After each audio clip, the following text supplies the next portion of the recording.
Hello student, मैं सनी आप सभी का स्वागत करता हूं आपके अपने चैनल इलेक्ट्रिकल रिसर्च एकेडमी के ऑनलाइन पोर्टल पे। लॉ प्रेस सीरीज चल रही है, ठीक है। देखो तुम लोग का सपोर्ट मिल रहा है, कोई दिक्कत नहीं है, मगर मेरा काम है बताना। अभी नहीं देखोगे, बोलते ना जब पिछवाड़े पे लात पड़ती है तब समझ में आता है। तो उसी तरह टेक्निकल भी थे, मतलब पिछले बैच में जो हम लोग पढ़ाए थे 2019 वाला LP में, इसमें उसमें भी बहुत लोग यही कर रहे थे, तजी हो जाएगा, टेक्निकल हो जाता है, टेक्निकल हो जाता है, ठीक है। टेक्निकल में दांत दिखा दिए, नॉन टेक में अच्छे नंबर ला के टेक्निकल में सब दांत दिखा दिए, गड़बड़िया, ठीक है। अब 4 साल बाद आई तो उसमें से कितने लोग तो मतलब समझ रहे हो कहानी ख़त्म हो चुकी होगी, यानी ओवर एज वाली कहानी, अप्लाई नहीं कर सकते हैं, आप मुंबई नहीं आ सकते, ठीक है। तो उसमें छोटे छोटे चक्कर में, ओवर कॉन्फिडेंस के चक्कर में उसको ले भी थे, सही है। अब कुछ लोग इसमें भी होंगे, ऐसा जी हो जाता है, कोई दिक्कत नहीं है, ठीक है, हो जाएगा, तो इसमें भी ले बीतेंगे। तो इसलिए ये आप तुम्हारे ऊपर है, जैसा करना चाहो कर सकते हो, मगर अगर देखोगे तो लाइक शेयर सब्सक्राइब जरूर कर देना बाबू, ठीक है। चलो पहला क्वेश्चन देखते हैं क्या पूछा है कि चरक और नागार्जुन किसके दरबार की शोभा थे। तो चरक जो कि ठीक है चिकित्सक था, और नागार्जुन समझ रहे हैं ये किसके सब थे, तो ये सब थे हमारे कनिष्क के दरबारी कवि बोले, दरबार के शोभा थे, ठीक है। वही कनिष्क जितने शक संवत का स्टार्ट किया था, ठीक है। चलो अगला देखते हैं। वही ये कुषाणों ने चलाए थे ना, कृषाण नहीं होगा कुषाण होगा। निम्नलिखित में से कितने बड़े पैमाने पर स्वर्ण मुद्रा चलाई थी। तो एक ही थे केवल, कुषाण, ठीक है। कुषाण शासकों ने क्या किए थे, सोने के सिक्के चलवाए थे, ठीक है, याद रखना। शुंग वंश की स्थापना किसने की थी, पुष्पवती शुंग ने की थी, ठीक है, याद रखना। शुंग वंश की स्थापना पुष्पमित्र शुंग ने की थी, ये बहुत ज़्यादा पूछा जाता है।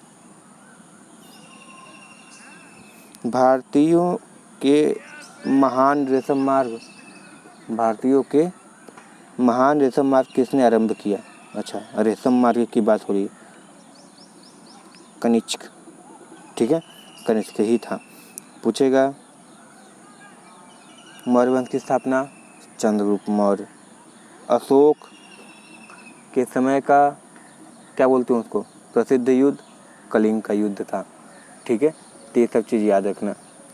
अशोक सम्राट।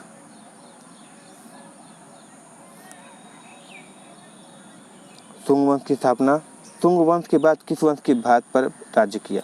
हम बोले शुंग वंश के बाद किस वंश ने भारत पर राज्य किया। तो शुंग वंश के बाद कौन आया था, कण्व वंश, ठीक है।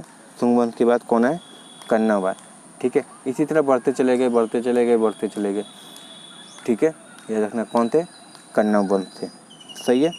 चलो नेक्स्ट देखते हैं। किस चीनी जनरल ने कनिष्क को हराया था। किस चीनी ने जनरल ने कनिष्क को हराया था। तो पेन चाओ, ये पेन चाओ है जी, पेन चाओ ने कनिष्क को हराया था। ये हमको नहीं पता था, इसलिए पेन चाओ लिखा है तो बता दे रहे हैं, पेन चाओ, ठीक है। चलो अगला देखते हैं कि प्राचीन भारत में निम्न में से किस एक नियमित रूप के सोने के सिक्के चलाए। अच्छा, फिर वही सोने के सिक्के किसने चलाए, तो सर चलाने वाले कुषाण शासक। कौन थे, कुषाण शासक थे, सही है। चलो अगला देखते हैं क्वेश्चन क्या है।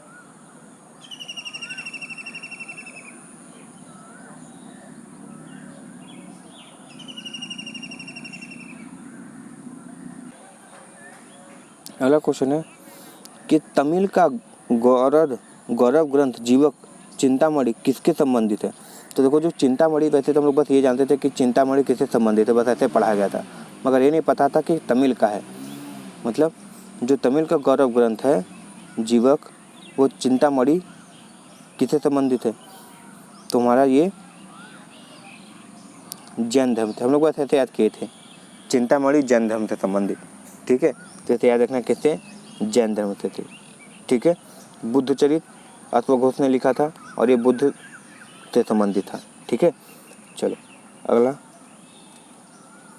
निम्नलिखित राजवंशों में किसका उल्लेख संगम साहित्य में नहीं हुआ है। चोल, चेर, पांडव, कदम। इसका सही आंसर क्या हो जाएगा, कदम्ब में इसका उल्लेख नहीं हुआ था, ठीक है। चलो अगला देखो।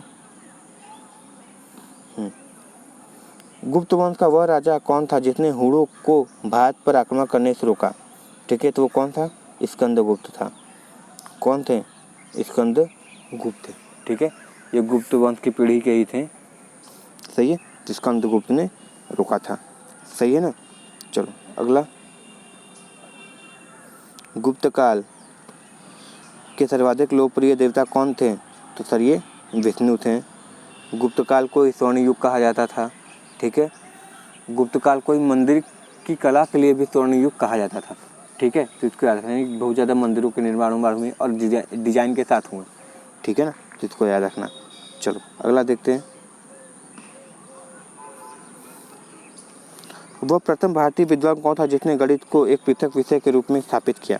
गणित की बात हो और हमारे आर्यभट्ट न आए, ऐसा हो सकता है। और धन्वंतरी जो थे चिकित्सा के क्षेत्र में थे। ठीक है, इसका याद रखना। बेचूम जब आओगे तो तुमको धन्वंतरी एक हॉस्टल मिलेगा, ब्रोचा मिलेगा, अधिकतर इन्हीं सबके नाम पे रखे गए। सही है, जो पुराने हम लोग के थे। तो दिलवाड़ा का जैन मंदिर, देखो दिलवाड़ा का जैन मंदिर मुंह से निकल रहा है, यानी जो दिलवाड़ा का मंदिर है किससे संबंधित है? तो सर जैन धर्म से है। ठीक है, किससे है? सर है तो जैन से, मगर है कहाँ? आबू पर्वत। ठीक है, माउंट आबू के पर्वत पे। ठीक है, माउंट आबू हम लोग बोलते हैं। माउंट आबू कहाँ है? राजस्थान में है। ठीक है, तो वहाँ पे दिलवाड़ा का जैन मंदिर है। ठीक है, याद रखना। अगला देखते हैं, जैसे आबू पर्वत ये भी है, कोई भी मार सकते तो कोई दिक्कत नहीं है।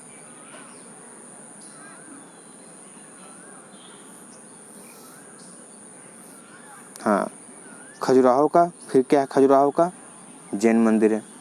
ठीक है, खजुराहो का जैन मंदिर किसने निर्माण कराया था? तो चंदेल शासकों ने कराया था। हम लोग चंदेल शासक पढ़ते थे, राजपूत लिखा यहाँ पे, चंदेल शासकों ने कराया था। ठीक है, इसको याद रखना। अगला, लिंगराज मंदिर की नींव डाली थी। लिंगराज मंदिर की नींव किसने डाली? तो ये ययाति केसरी। ठीक है, याद रखना। अगला, देखो ये सब जितने भी क्वेश्चन है तुमको बता रहे हैं, नहीं आ जाए तो रट्टा मार लो। ये सब ऐसे क्वेश्चन हैं कि तुमको घटना चक्र पढ़ोगे उसमें भी दिखेंगे, लूसेंट पढ़ोगे तो उसमें भी तुमको मिलेंगे। ये सब फेवरेट क्वेश्चन है जो रिपीट होते हैं अधिकतर, लगभग सभी एग्जामों में रिपीट होने वाले क्वेश्चन ये सब हैं। ठीक है, तो ध्यान से जरूर देख लेना इस सेशन को, जितने भी प्लेलिस्ट में है। उस शासक का नाम क्या है जिसने विजय स्तंभ का निर्माण कराया? तो विजय स्तंभ राणा कुंभा। ठीक है, राणा कुंभा ने ही विजय स्तंभ की स्थापना की। और ये सब जितने भी थे अधिकतर जो सब राजा महाराजा थे सब राजस्थान के थे। ठीक है, इसलिए तो राजस्थान मतलब राजाओं का स्थान बोला जाता था। ठीक है, याद रखना।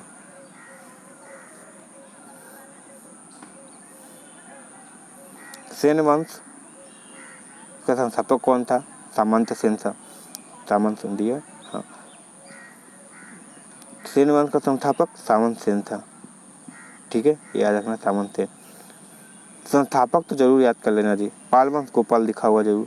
ठीक है, संस्थापक जरूर पढ़ लेना, कुछ पढ़ना चाहे मत पढ़ना। ठीक है, संस्थापक जरूर पूछेगा। तो पाल वंश के कौन थे? हमारे गोपाल। ठीक है, गोपाल थे पाल वंश के संस्थापक। ठीक है, चलो, अजय पाल संस्थापक थे किसके? तो अजय, देखो हम लोग इसे याद किए थे, अजय थे अजमेर। ठीक है, तो किसके थे? अजमेर के ही शासक थे। ठीक है, किसके थे? सर अजमेर के शासक थे। सही है, चलो अगला देखते हैं,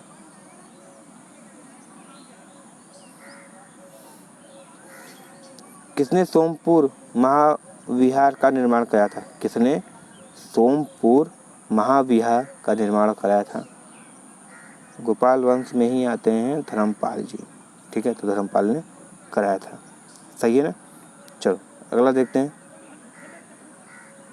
आ गया विक्रमशिला शिक्षा केंद्र के संस्थापक, फिर वही धर्मपाल। तो ये बहुत क्या बोले, शिक्षा के प्रति बहुत वो थे। ठीक है ना, अच्छे अच्छे स्कूल कॉलेजों को ये किए थे। तो विक्रमशिला शिक्षा केंद्र के संस्थापक का नाम धर्मपाल था। सही है, चलो अगला देखो, यादव सम्राटों की राजधानी कौन सी थी? यादव सम्राट की राजधानी देवगिरी। ठीक है। तो अपने राजधानी यादव कहाँ मानते थे? देवगिरी को मांगते थे, ठीक है। चलो अगला देखो, एलोरा की गुफा किसने? राष्ट्रकूटों ने ही,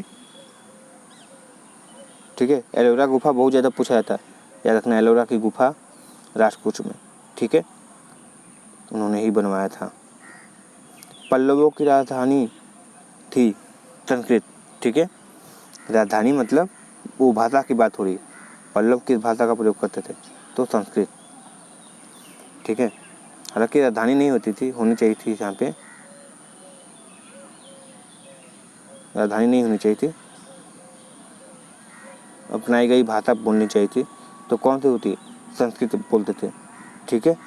चलो अगला देखो,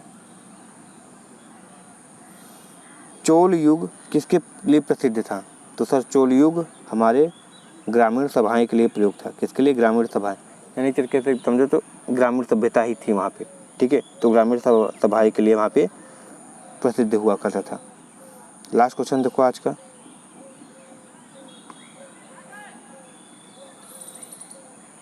चोल साम्राज्य का संस्थापक कौन था?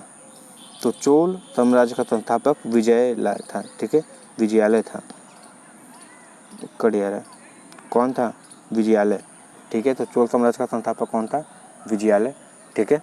चलो कुछ आज तो यहीं पे आप करते हैं, मगर तुमको लग रहा है कि सर यही सब क्वेश्चन पूछे जा रहे हैं बाबू, तो और चैनल पे आ रहे हो और देख रहे हो इसको, तो देखना है तो please like share subscribe, share भले ही मत करना, लाइक और सब्सक्राइब तुम जरूर कर देना, ठीक है ना।